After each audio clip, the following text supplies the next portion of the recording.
මේක තමයි අපේ iTech Hotel School එක. අපි kitchen එක පෙන්වන්න අපේ. ඔය iTech campus එක select කරගත්තේ? මම ඇත්තටම තෝරගත්තේ මම මුලින්ම Google search කළා. search කරාම iTech Hotel School කියලා ආවා. මම ඒකේ reviews බැලුවා. reviews වලින් ඇත්තටම ලෝකේ රටවල් වල ගොඩාක් ළමයි කමෙන්ට්ස් කරලා තිබුණා. මම ඒවන් කියුවා මම තෝරගත්ත iTech campus එක මට හිතුණා ඇත්තටම හොඳ තැනක් කියලා. මම සතුටුයි මේක තෝරගත්තේ ගැන.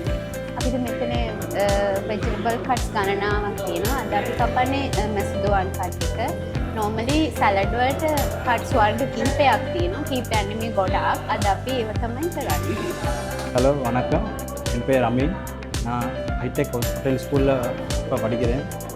இங்கே எல்லாம் ஹை ஸ்டாண்டர்ட் லெவலில் தான் இங்கே எல்லாம் படித்து கொடுக்குறாங்க.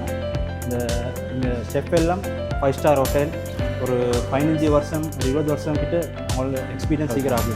வச்சுட்டு உங்களுக்கு ஒன்றும் பயப்பட தேவையில்லை.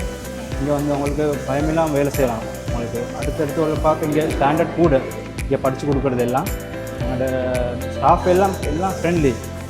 මං චූටි කාලේ ඉඳන් මම ආසාවෙන් ගියේ ෂෙෆ් කෙනෙක් වෙන්න. ඉතින් මම ඔයව ගොඩක් තැන් Google search කරලා පොඩි කාලේ ඉඳන් මගේ ඇම්බිෂන් එක මොකක්ද කියලා මම කියන්නේ ෂෙෆ් කෙනෙක් කියලා තමයි.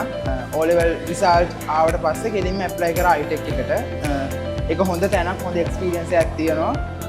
කෝස් එක ඉවරලා අපිට අවශ්‍ය දේ අපිට අවශ්‍ය තැනදී ගානට අපිට හොඳ දේ ගැලපෙන දේ තෝරලා දෙනවා.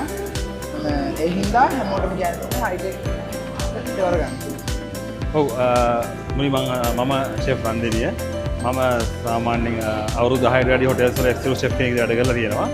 එතකොට අපි ගිය සතියේ මෙයාට කරා මේ අද කරන ප්‍රැක්ටිකල් එකේ තියරි පාඩම ගිය සතියේ කරලා එයාට තියරි නොලෙජ් ලබා දුන්නා. ඊට පස්සේ දැන් අද අපි ඒකේ ප්‍රැක්ටිකල් එක කරනවා. ඒතර අපිට තියෙන සැලඩ්ස් ගැන සැලඩ්ස් ඩ්‍රෙසින්ස් සෝසස් ටික හඳුනා ළමයිට කියා දෙන්න තියෙන්නේ. අපි දැන් ළමයිට අපි පෙන්න ළමයිටම කියලා අපි හදවලා එයාට පුරුදු කරනවා කොහොමද හදන්නේ කියලා. දැන් මොකද මෙතන තියෙන විශේෂත්වය තමයි අපි ළමයිටම කියලා තමයි මේ ඔක්කොම කරවන්නේ. හරි? අපි කියනට වැඩිය හොඳයි අපි ළමයි කරනට අපි දැන් වදිනවා ළමයිට පුහුරු වෙනෝනේ. අපි කරන්නේ ඒක. ඉතින් මම ඔයාලට ආරාධනා කරනවා මම වගේ මේ පාඨමාලාවට සම්බන්ධ වෙලා ඉගෙන ගන්න.